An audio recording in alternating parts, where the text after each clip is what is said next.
Welcome to Real Talk. Apple just announced the iPhone 17 Pro Max, and people are already asking, is it really worth upgrading from last year's 16 Pro Max? Let's dive in, and yes, I'll keep it honest. Last year, Apple bragged about titanium like they discovered a new element on the periodic table. This year, they've swapped it out for aerospace-grade aluminum with a vapor chamber cooling system. Translation: your iPhone now has the same technology as a gaming laptop. The 17 is a tiny bit heavier, but the cooling means fewer throttling issues during long gaming or editing sessions. And yes, it's still IP68 water resistant, so you can drop it in the sink, but please don't test that.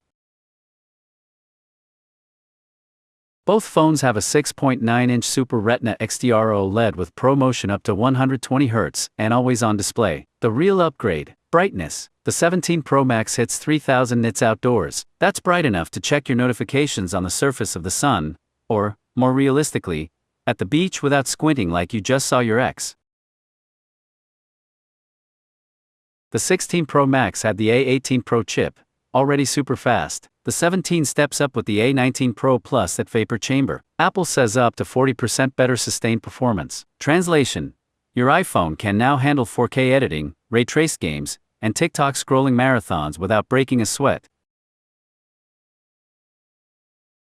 Alright, let's talk cameras, because this is where Apple pulled out the big guns. The 16 Pro Max gave us a 48-megapixel main, a 48-megapixel ultra-wide, and a 12-megapixel 5x telephoto. Great system, but not perfect. The 17 Pro Max, all three rear cameras are now 48 megapixels. That means no weak link. Your ultra-wide shots finally have detail instead of looking like they were taken with a potato. And the telephoto, we've gone from 5x zoom to 8x optical quality zoom, 200mm equivalent. That's basically paparazzi level. You'll be able to read text on a sign across the street, or zoom in on your neighbor's cat like you're running a wildlife documentary. And for video nerds, you now get ProRes RAW, Apple Log 2, and Genlock support. Genlock basically means you can sync multiple iPhones together like pro cinema cameras. So yes, you could literally shoot a short film with 3 iPhones, and still get Hollywood-level results. Somewhere, a red camera just shed a single tear. Selfie game. Upgraded. The 16 Pro Max had a 12-megapixel true depth camera. The 17 Pro Max moves to an 18-megapixel center stage camera. It now tracks you in both portrait and landscape, which is perfect for vlogging, FaceTime, or catching yourself crying after checking the price tag. Battery life also got a boost. The 16 Pro Max could do up to 33 hours of video playback. The 17 Pro Max stretches that to 39 hours. That's basically an entire Netflix season binge without plugging in. Charging also got a bump. MagSafe and Key 2 both do 25 watts now. And with a 40-watt charger you can get 50% battery in around 20 minutes. That's faster than making popcorn for your binge session.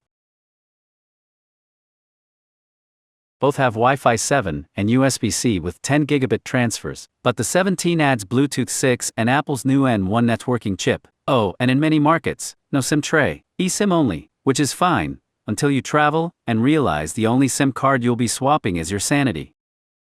So here's the deal. If you have the 16 Pro Max, you still have an amazing phone. But if you care about cameras, the 17 Pro Max is a massive jump. 3 48-megapixel sensors, a crazy 8x zoom, better low-light shots, and pro-level video features. Add the A19 Pro chip, brighter screen, and extra battery life, and this is easily the most powerful iPhone Apple's ever made. But hey, is it worth the upgrade? That depends on how much you like zooming in on your ex's window. Specifically, whether you need the extra resolution to clearly read the restraining order that she is holding up against the glass. Anyway, don't forget to subscribe.